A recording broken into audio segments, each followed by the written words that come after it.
All right, so today we're taking a deep dive into something that even native English speakers can trip over sometimes. Yeah. Those tricky words, will, would, and might. Yeah, definitely. You know, those little words that can make or break a sentence when you're trying to sound certain or leave things open to, well, possibility. Possibilities, yeah. By the end of this deep dive, you'll have a much better grasp on these slippery verbs. I think what's really interesting about these words is that they're not just about future actions, All right. but also about the speaker's mindset. Mindset, yeah. So they add all these layers of meaning, like, are you making a promise? Are you just sort of floating an idea? Yeah, that's a really great point, and I think that's what makes them so tricky. Yeah. So to start things off, let's do a classic face-off.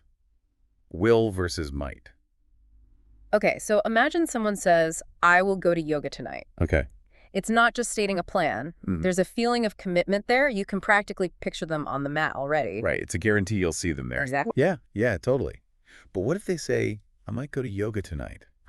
Oh, then the whole vibe shifts. Yeah. Suddenly there's doubt. Maybe it's yoga. Maybe it's a Netflix marathon. You just don't know. Yeah, who knows? Exactly. That one word changes how you perceive the whole situation. I love that. And that makes me think, are there negative forms just as powerful? Oh, absolutely. What about won't and might not? Okay, so won't is like a closed door. It That's not- shuts down the possibility completely. Okay. Might not, on the other hand, leaves things open. There's still uncertainty, but with a hint that things could go either way. So won't is like a hard no, and might not is more of a maybe or a we'll see. Exactly. Fascinating how one little word can make such a big difference. I know. So let's move on to would. This one always makes me think of daydreams and all Yeah, those what-if scenarios. absolutely. Would often appears when we're talking about those hypothetical situations. Like, if I had $1 million, I would travel the world. Right. It's not about a concrete plan. Not at all. It's more about exploring possibilities. Exactly. Imagining a different reality. Yeah, it's a real dream world verb. It is. It makes me think of all those if-only moments that we all ponder. But how does it stack up against will when we're talking about the future? Okay, so I think a good way to think about this is will implies a future that's connected to our current reality, something that we're actively working towards or expecting to happen. Yeah. But would often hinges on a condition that's not currently true. Okay, So it's a glimpse into a potential future, a potential future. but one that's dependent on something changing. So will is rooted in the present, Yes. and would branches out to all those what-if possibilities. Yeah, that's a really good way to think about it. But would can be so tricky sometimes, Absolutely. especially in social situations. Oh, I know what you mean. Like those polite refusals when someone says, well, I would love to, but Right, they don't really want to. it sounds agreeable on the surface, but then those trailing buts, they always signal something else is coming. There's always a hidden but there somewhere. Yeah, like they're setting you up only to let you down gently. It's true. It's funny how would can create that sense of politeness. Yeah, It softens the blow of a potential disagreement. exactly. It's like a more indirect approach, Indirect, which can be really valuable in navigating those more sensitive conversations. It really can. It's a subtle linguistic dance, wouldn't you say? It is, definitely. But speaking of subtle, let's bring might back into the mix here. Okay. I've always wondered, can it be used for both real and imaginary situations? You're right. Might is really versatile. Okay. So in a sentence like, it might rain tomorrow, you're expressing a real possibility. Real possibility. Okay. That's maybe based on the weather forecast or something. But if you add an if, Yeah. like it might rain tomorrow if we're lucky, suddenly it takes on a more hypothetical tone, Hypothetical. Oh. almost whimsical, Yeah. It's like might gets its imaginary wings when it's paired with if. Oh, I like that. It's a really interesting nuance. Yeah. And that makes me wonder, does this distinction apply when talking about the past as well? That is a fantastic question, and it leads us into another fascinating area. We're going into the realm of the imaginary past, Oh, okay. where would and might help us explore all those what-if moments that we think about. So we're time traveling now. I'm in. Yes. But how do these verbs work differently when we're talking about things that could have happened but didn't? Okay, so imagine someone saying, if I had studied harder, I would have aced that test. Okay. There's that reflection on a past situation, but there's also that kind of longing for a different outcome. Right, like they're replaying that scenario in their mind. Exactly. And wishing they could go back and change it. Yes. But it's not just about regret, is it? Might has to have some role to play here too, right? Absolutely. So might brings in that Uncertainty. to those past reflections. Like if someone says, if I had taken that job offer, I might be living in a different city now. Right. So there's a sense of wondering, like imagining different paths and where they might have led. So would expresses a stronger conviction about what could have happened, It does. and might leaves things a bit more open-ended. It does, yeah. Like the difference between a clear memory and a fuzzy dream. That's a really good way to put it.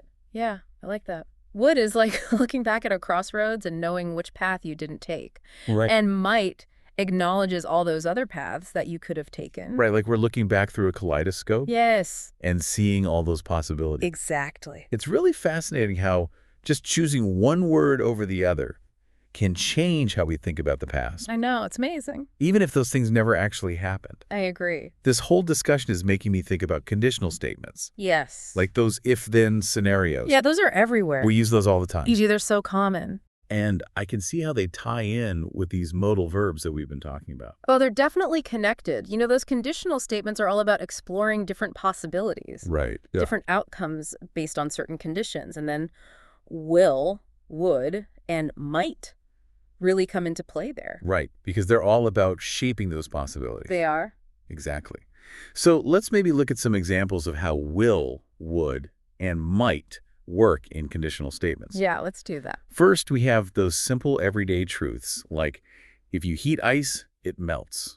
Right. No modal verbs needed there. No, none at all. It's just a fact. Straightforward cause and effect. It is. But what happens when we start talking about future possibilities? Okay, so that's where those modal verbs really shine. Okay. For instance, think about someone saying, if I have time tomorrow, I will call you. Okay. They're expressing an intention there, right? Something they're likely to do. So there's a strong likelihood in that scenario. But what if they're not so sure about whether they'll have time? Then might would be a better choice. Okay. Like, if the traffic isn't too bad, I might be able to make it to the party. Oh, yeah. The dreaded traffic. Always a factor. I know. It always is. But it's a good example of how might shows that doubt. Yes. And that things might not go as planned. Exactly. Okay, now let's get into those hypothetical situations. Okay. The ones we were talking about before. Yeah, I like those. Imagine someone saying, if I won the lottery, I would travel the world. Ah, classic. It's a nice dream, Yes. but not exactly based in reality for most of us. Right. It's more of a wishful thinking scenario. Exactly. And would really captures that feeling of a different reality. It does. Perfect. One where you win the lottery and everything changes. Exactly. It's all about exploring those possibilities, Yeah. those alternative paths. And it's not just about the future. Would could do this with the past, too, right? Yeah, it can. Like, if I had studied harder, I would have gotten a better grade. Exactly. That's reflecting on past choices, but with that little bit of regret. Yeah, wishing things had gone differently. Yes, definitely. And might can jump in here, too, right? Yes, it can add that extra layer of uncertainty. Okay. For example, if I had taken that job offer, I might be living in a different city now. So many possibilities. So many. It really makes you think about how life could have been so different. It really does. This whole discussion about would and might in these if-then statements has really helped me understand them better, I'm glad. especially how they can shape how we think about the future in the past. Me too. But before we wrap up, is there anything else about these modal verbs we should mention?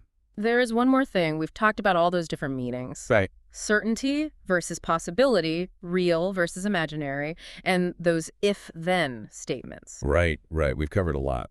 But, you know, these words can also tell us something about the relationship between the speakers. Oh, interesting. I never thought about that. Yeah, like how they show those subtle social dynamics and who might have more power in the conversation. Oh, okay. Can you give us an example? Think about the difference between will you pass the salt and would you mind passing the salt? Oh, They're both requests, right? right. But the tone is completely different. It is. The first one sounds more like an order. Yeah, it's much more direct. Yeah. But the second one, with would, it's softer, more polite. It is. It really is. It's like that would smooths things over. Exactly. Like, it shows respect, gives the other person a choice. Yeah. It's like saying, I know you could say no. Right. It avoids making things awkward. Exactly. And Mhm. so, you know, someone using would might be putting themselves a little lower than the other person, Oh, okay. Interesting. while will suggests they see themselves as equals. I see. And, this happens everywhere, from Yeah. everyday conversations to work situations. Right, right. So paying attention to those little words can tell you a lot about what's going on beneath the surface. Wow, it's like a secret language we're all speaking. Yeah, kinda. I'll definitely be listening more carefully to will and would from now on. You should. It's amazing how much these words can reveal. So I think we've covered a lot today. Yeah. From the basics to all these different ways these verbs work, Yeah. and even how they affect our conversations. Absolutely. What are some of the key things our listeners should take away?